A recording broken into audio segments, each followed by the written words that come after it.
8. Daily things you can do to help heal trauma response. Some wounds don't leave scars that can be seen, yet they change everything. How we think, how we trust, and how we feel about our own bodies. Trauma isn't only what happened, it's how it still affects us. But here's the truth. You don't get better all at once. Your nervous system learns safety anew through simple things you do every day.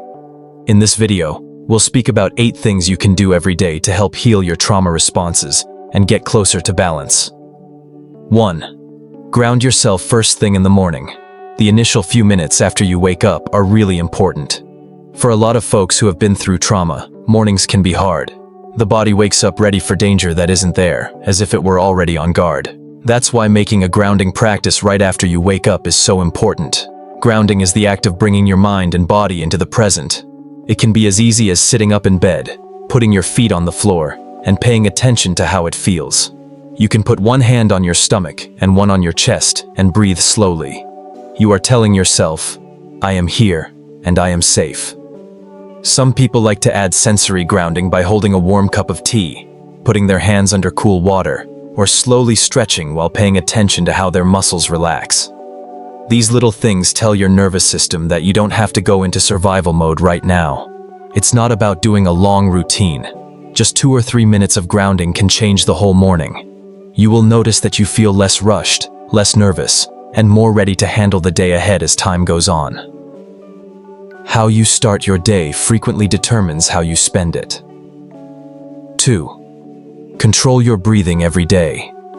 We don't have to think about breathing, but trauma changes how we breathe. A lot of people who have been through trauma either breathe very shallowly or hold their breath without knowing it when they are stressed. That might not seem like a big problem, but it keeps your nervous system in fight or flight mode. Breathing on purpose is one of the best ways to relax your body. The 4-2-6 breath is a simple thing you can do every day. Breathe in through your nose for 4 counts, 2 seconds of gentle holding. Next, take a leisurely breath out through your lips for 6 counts.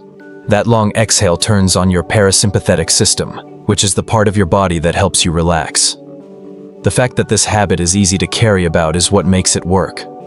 You can do it in the vehicle on the way to work, in the bathroom when you're feeling stressed, or even in bed at night. When you actively slow your breathing, you're telling your brain that it doesn't have to be in emergency mode all the time. You don't need a yoga studio that is peaceful or an app to meditate. You only need to take a few focused breaths every day. Over time, your body learns a new rhythm that is safe, not just for survival. Breathing is one of the few things that can move both the brain and the body at the same time. And when you do it every day, you get back something that trauma often takes away: the ability to feel safe in your own flesh. 3. Move in a way that makes you feel protected. When you've been through anything traumatic, your body remembers it. Your muscles tense up, your shoulders hunch, and your posture adjusts to get ready for the next blow. A lot of people feel like their body doesn't belong to them. That's why it's so crucial to relocate. Not simply exercise, but safe, purposeful movement that lets your body know it is alive, free, and able. For some people, this looks like yoga or gradual stretches that help the hips, shoulders, and back relax. For some people, a daily walk might help them get back in the moment by making them feel the rhythm of their footfall and the fresh air. Some people find consolation in dancing alone in their room, letting their body shake off what words can't. The purpose isn't to lose weight or attain your fitness goals. It's about letting your nervous system know that you're not stuck. Trauma wants you to stay still. Movement is a sign that you are free. 5 to 10 minutes a day can make a big difference. The most important thing is to pick a style of movement that feels safe. Don't push yourself to go to a busy gym if it makes you anxious. If jogging makes you think of bad things, don't do it. Movement that heals is soft, steady, and carefully chosen. You'll get not only physical benefits but also mental benefits when you perform it on a regular basis. Less stress, more ease, and an increasing sense of control over your body. 4th, make a regular sleep schedule. People who have been through trauma typically have trouble sleeping. At night, you can have racing thoughts, be restless, or even have nightmares. But deep sleep is when your body heals itself, your brain processes memories, and real healing happens. It's not about being rigid when you make a sleep schedule. It's about telling your body that it's safe.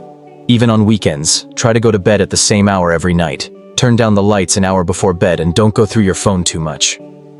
Screens keep your brain busy when it wants to relax. Many people feel better when they do things like sip herbal tea, write down their anxieties before bed, or listen to calming noises. A weighted blanket serves as a bodily reminder of safety for certain people. These little things you do can help you sleep better and feel less anxious at night. This is how you should think of it. You are raising yourself every night. You're showing your body and mind that taking a break is okay. It helps you heal. As time goes on, your nights become less about fighting the past and more about getting ready for the next day. Rest is incredibly important for healing, which is why having a regular sleep schedule is one of the most underappreciated but powerful habits for recovering from trauma. 5. Writing in a journal with a purpose. It's not about writing essays when you journal. It's about making room for your ideas to settle. It feels like pandemonium when trauma is inside. Thoughts race, feelings swirl, and nothing makes sense. Putting them down on paper makes the storm easier to handle. You don't have to write a lot in your journal every day. You can start with 3 easy questions. What set me off today? How did I calm down? Before I go to sleep, what do I want to let go of? Over time, this builds a record of your healing process. You notice patterns that you didn't notice previously. Another way to do this is to keep a thankfulness notebook. Trauma makes you focus on danger, but thankfulness gently brings your focus back to safety. Writing down 3 little things you liked each day, like a grin from a stranger or a cup of decent coffee, can help your brain make new pleasant connections. The objective isn't to be perfect, it's being consistent. You might only write 1 sentence on certain days. That's enough. Repetition is what makes it work. You're teaching your brain little by little that thoughts don't control you. You decide how to react to them. As time goes on, writing becomes a mirror that shows you both the agony and the progress. 6. Make sure to connect safely. Trauma often shows us that people aren't safe. Some people respond by closing down and cutting themselves off from others.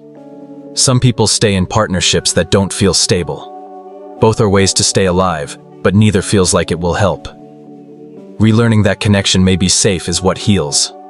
A safe connection can be small and easy. Sending a message to a buddy you trust. Having a good time with a coworker. Being with a pet and feeling their solid presence. Just looking someone you trust in the eye can calm your anxious system.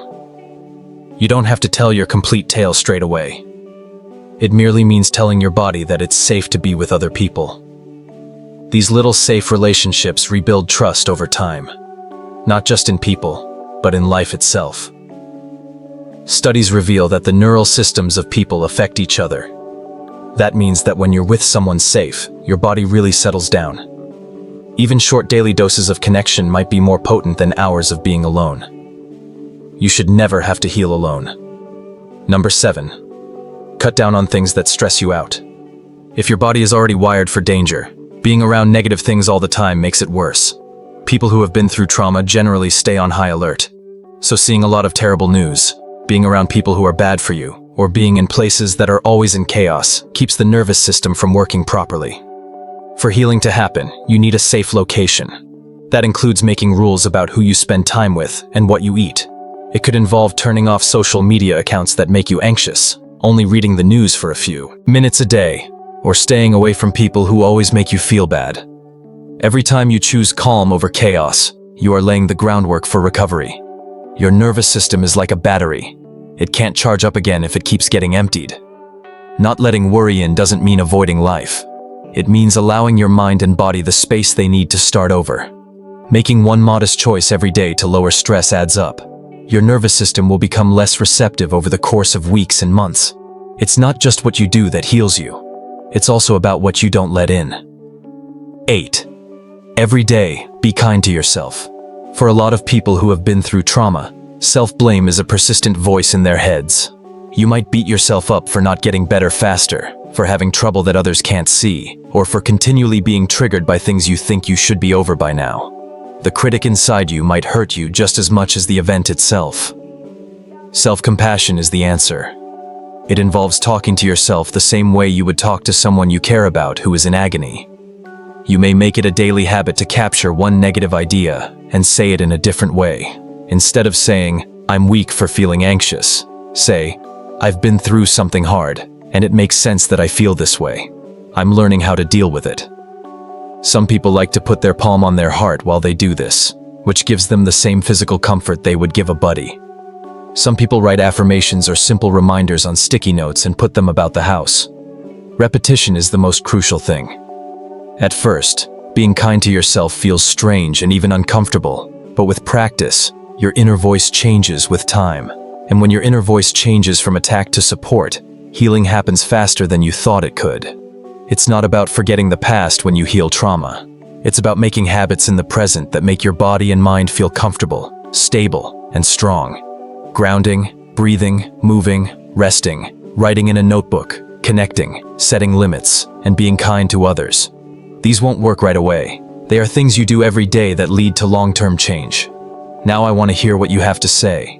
Which of these behaviors would you start with today if you had to pick only one? Leave your answer in the comments. I will read and respond because these talks are important. If this video helped you, please give it a thumbs up so that other people can find it.